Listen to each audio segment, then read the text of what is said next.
কিন্তু সে কোনোভাবে তার জীবন বাঁচায় এবং নৌকা থেকে বেরিয়ে আসে এবং ফিরে এসে তার নৌকার বাথরুমে বসে পড়ে। যখন অ্যান্ডি জেগে ওঠে, সে দেখে যে তার মেয়ে খুব কাঁদছে এবং সে তাকে তুলে নেয়।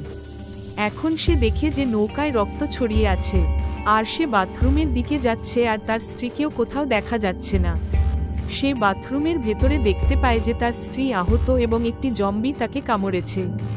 এরপর অ্যান্ডি বুঝতে পারে যে তার স্ত্রী আগামী 48 ঘন্টার মধ্যে জম্বি হয়ে যাবে, কারণ জম্বি কামড়ানোর পর পরবর্তী ব্যক্তি 48 ঘন্টার মধ্যে জম্বি হয়ে যায়।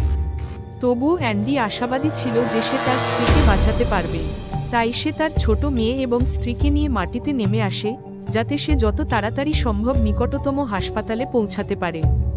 যখন তারা একটু এগিয়ে যায়, তখন তারা রাস্তায় কিছু যানবাহন দেখতে পায়।